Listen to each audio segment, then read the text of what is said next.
क्योंकि मैं जानता हूं, मैंने गरीबी को देखा है तो मुझे पता है कि इंसानियत का मतलब क्या होता है। जो पुआल पे सोया होगा ना, उसको पता होता कि जाड़ का मतलब क्या होता है। जो पुआल पे नहीं सोया है उसको जाड़ का मतलब क्या पता चलेगा। खेसरिया पुअरा पर सुतल बा, अब पुअरा पर अपन जिंदगी बितौले बा। यही से कबो एकरा गद्दा के महसूस ना होला। जे गद्दा मिली तबो सादा, ना मिली तबो कोनो बात नहीं है। जिंदगी में गरीबी कोई पै नहीं होती, गरीबी पै नहीं होती है। इस दुनिया में लोग बोलते हैं कि जय श्री राम कहो, राधे कृष्ण कहो, सिर्फ कहने के लिए नहीं, राम के विचारधारा को आप सब जानिए। राम कभी राजा को लेकर लड़ाई नहीं किए।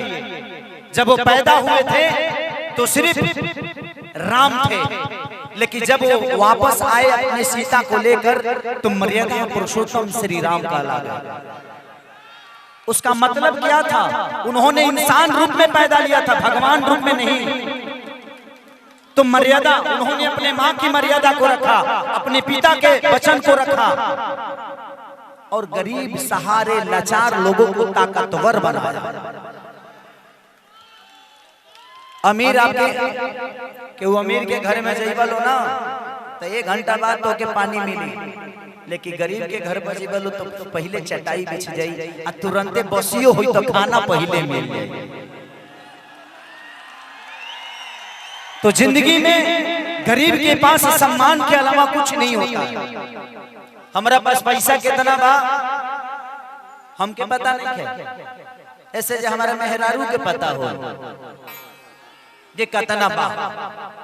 ऐसे आज तक हम पैसा के फेरा में ना भगनी, पैसा कमाईनी जरूर, लेकिन रातों रात भाग भाग के अभी हम यहाँ से शूटिंग करे जाए बनारस, अंदाज फिल्म को करत नहीं। कल रात भर शूटिंग के लिए बनी, दिन भर शूटिंग के लिए बनी, भाग के नहीं हरुआ सबसे प्यार करे, फिर यहाँ से जाए फिर 7 के शिफ्ट बा। तो जिंदगी में मैं भागा सिर्फ इसलिए कि आप सबकी मोहब्बत हमें कभी पीछे ना करे। और कभी भी समाज को लेकर चलोगे, अपने माँ बाप को लेकर चलोगे, परिवार को लेकर चलोगे तो जीवन में आपको पीछा कोई नहीं कर सकता है। और हमारा परिवार आप सब है। मैं अपने बीवी के साथ बहुत कम रह पाता हूँ, लेकिन आप सबके साथ आपके मनोरंजन के लिए 24 घंटा काम करता हूँ, ताकि आप सब मुझे प्यार हमेशा ऐसे ही करते रहे। और मैं किसी लड़की के लिए नहीं रो सकता। खेसारी लाल यादव अभी जवान हो तो नहीं तले बाबूजी बियाह कर रहे, अभी तनी तनी बुझाता है कि ओकर मतलब का होला। अभी मतलब बुझाही कर है तले सुहागरात हो गई हमारी।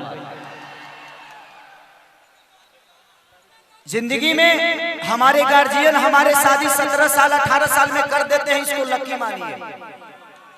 40 बरस के बाद अगर आपकी शादी होगी, 5 बरस बाद आपका लड़का होगा, अब 50 बरस में तू बूढ़ा जाए तो लड़का के भविष्य तय कहां से कर पाएगा।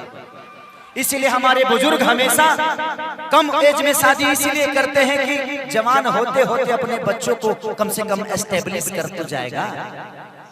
तो ये बहुत जरूरी है और हमारे बुजुर्ग हमारे लिए हमेशा कगार होते हैं। और जिंदगी में कुछ पाना है तो फिर लोगों का सम्मान करो, आप अपने माँ बाप को हमेशा सम्मान करो।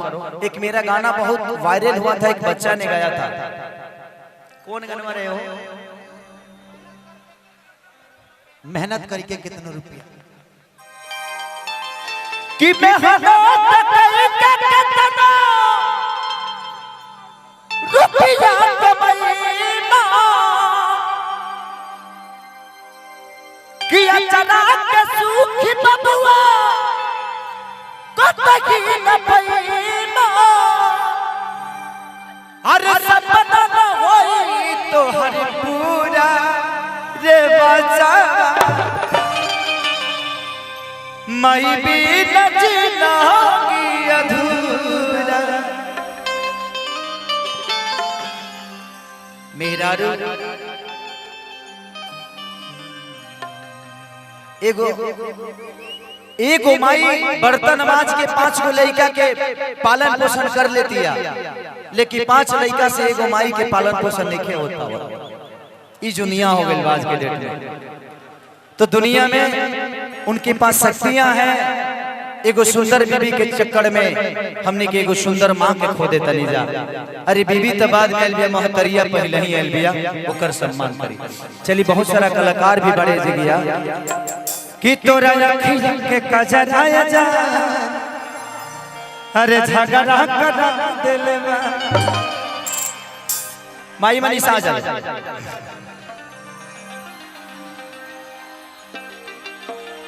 कि धाके कोनो गाना खींच ले ले दुपट्टा हमर जीवा जरा दिल बा, कि धाके कोनो गाना खींच ले ले दुपट्टा हमर जीवा जरा दिल बा। इधर आइए, इधर आइए विवादित बाबा। चलिए प्रणाम। ये हमारे अखिलेश कश्यप ब्राह्मण कुल से हैं और इनका गाना आप लोगों ने पहला मैंने इनका गाना गाया था कि गोरी तोरी चुनरी झलकौआ झलकौआ जान मारे लहाई लखनऊआ।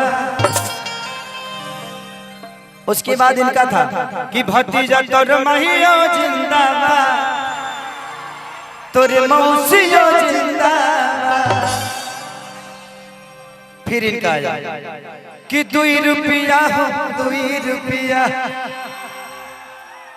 फिर इनका ही गाना लिखा हुआ कि मोती मार के भातार के फौसवा न सजे बंगलिया। जय हो सब बाबा के पतरा में का गाना है। फिर इन्होंने अभी तत्कालीन लिख दिया कि तोरा अखिया के कजराया जा, झगड़ा करा दिल बा। चलिए अन्नपूर्णा फिल्म से है और वो कंपनी भी बाबा की है। आप सबका आशीर्वाद और प्यार चाहिए। अखिलेश जी को एक ताली बजा के अपना आशीर्वाद और प्यार दे दीजिए। बैठिए, इधर आइए। एक और शख्स से मिलाता हूँ जो कि मेरे जीवन में बहुत बड़ा योगदान है उनका। पवन बाबा कम बैक तो ही हाँ।